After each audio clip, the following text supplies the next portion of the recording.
노인하고 나랑 참 잘 맞는다. 어르신 건강은 최우선인 것 같아요. 아버지! 언니!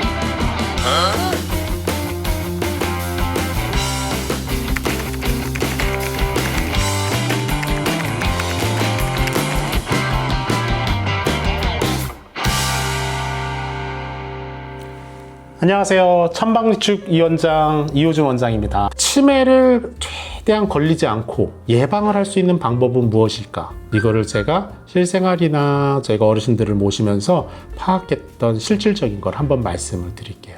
첫 번째는 유전적인 요인의 관리입니다. 의학적으로도 치매는 유전적인 게 영향이 있다고 사실 나와 있어요. 그러다 보니까 유전적 위험이 있는 경우에는 정기적인 치매 선별 검사가 필수입니다. 내 부모 또는 선대의 치매로 인한 치료라든지 또는 이런 노인시설에 계셨던 분들은 후대의 자식들이나 자제분들은 꼭 정기적인 치매 검사를 꼭 하셔야 됩니다. 예를 들어서 저희 어르신 중에 80대 후반에 들어오셔서 90대 초반까지 계신 어르신이 70대의 아드님이 똑같이 치매가 걸리셔서 같이 입수한 경우가 계셨어요. 오히려 젊으셨을 때는 치매 증상이나 알츠하이머성 치매가 빨리 오기 때문에 오히려 어머니보다 아드님이 치매 속도가 더 빠르고 상태가 안 좋은 경우가 있었습니다. 그렇기 때문에 부모님이나 또 그 윗선대에 치매에 관련된 치료를 받는다든지 또는 치매 증상이 있었을 때는 꼭 정기적인 치매 선별 검사를 하십시오.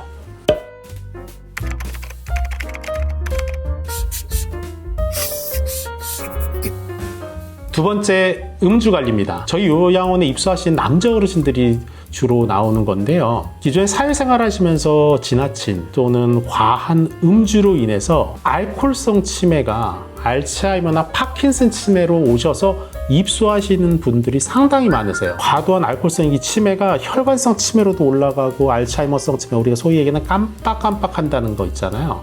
음주를 많이 하다 보면 그날 기억을 잊어버렸어, 또는 그날 어떻게 먹은지 몰라, 어떻게 집에 온지 몰라서, 이런 게 빈번하고 자주 되면 이 치매, 이 알코올성 치매가 나중에는 행동에 따른 혈관성 치매라든지 알츠하이머 치매든지 이런 쪽으로 그대로 전이될 수 있는 확률이 되게 높습니다.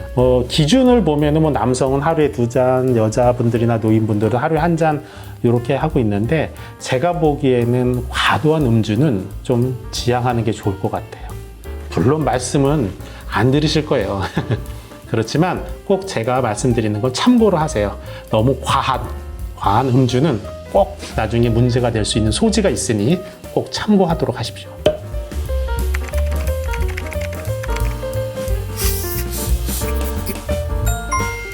그 다음에 세 번째는 신체 활동이에요. 이 신체 활동이 뭐냐면, 우리가 이제 어느 정도의 퇴직이라고 하는 만 65세의 노인이라고 하는 법적인 그 연령이 지나고 퇴직을 하게 되면 그때부터는 활동이 모든 게 줄어들어요. 그때 활동이 줄어들면 남자분들은 퇴직을 하셔서 집에만 생활하고 계시고, 여자분들은 내 남편이 집에 있다 보니까 같이 집에서만 생활하고 사회적인 활동을 하지 않는 경우가 되게 많습니다.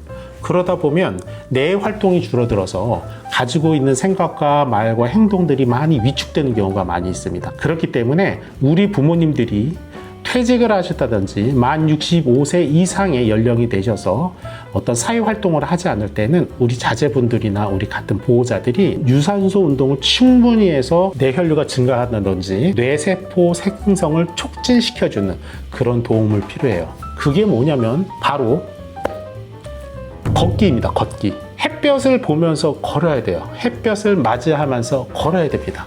이게 바로 가장 중요한 것 같아요. 저희 요양원에 입소하신 어르신들은요, 재활을요 다른 걸 하지 않아요. 햇볕 보고 주변 산책할 수 있는 곳을 걷고 새소리 듣고 음악 소리 들으면서 생각하게 만들어요. 이 신체 활동이 너무너무 중요합니다. 그러다 보면 신체적인 노화도 천천히 갈 수 있게 예방할 수 있고, 또는 인지가 많이 좋아지세요. 인지 기능이 많이 좋아집니다. 그렇기 때문에 꼭 우리 부모님들한테 방에 계신다든지 위축된 삶을 사시게 하는 게 아니고, 꼭 같이 일주일에 한 번도 좋고 2주에 한 번씩도 좋고 해서 바깥에 나가서 활동하실 수 있게 꼭 같이 말씀을 해 주십시오.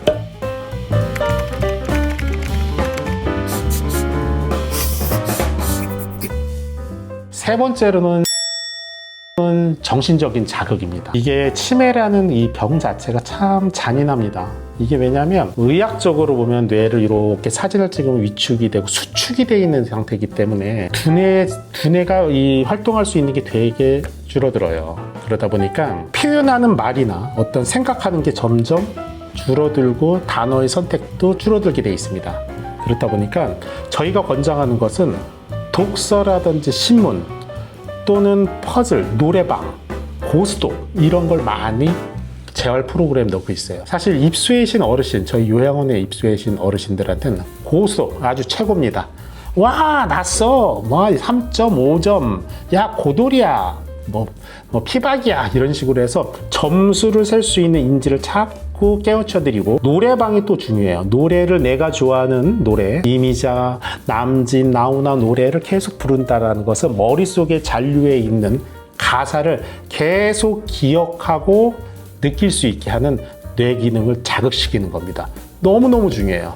그러다 보니까 저도 실질적으로 노래를 많이 하고 고스톱 많이 치신 분들이 치매가 천천히 더디게 오시는 것을 실질적으로 느껴봤습니다. 그러니까 꼭 노래방, 고스톱 꼭 하게 해주세요. 노래 좋습니다.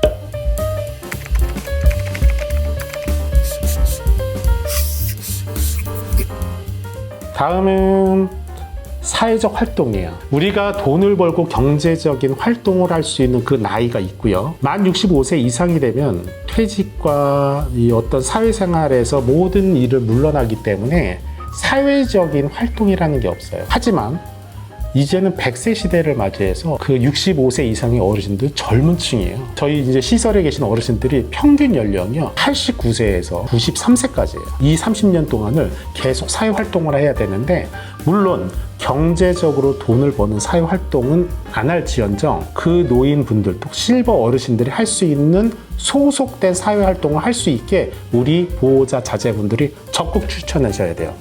그거는 예를 들어서 노인복지 프로그램을 할 수 있는 참여하는 동호회라든지 또는 종교 모임 또는 가족하고 지인들이 이렇게 같이 정기적으로 만남을 하는 게 되게 중요합니다. 물론 각자 경제적인 활동과 생활을 하기 위해서 자주 뵙지 못하는 건 현실이에요. 하지만 우리 부모님이기 때문에, 우리 엄마 아빠이기 때문에 정기적으로 얼굴을 뵙고 인사드리고 손잡고 안아드릴 수 있는 그런 활동이 꼭 필요합니다. 그리고 실버 활동, 종교 활동, 아까 말씀드린 대로 또는 음악 활동 또는 그런 복지관이라든지 그런 시설을 충분히 활용할 수 있게 펼쳐드리는 것도 하나의 방법입니다.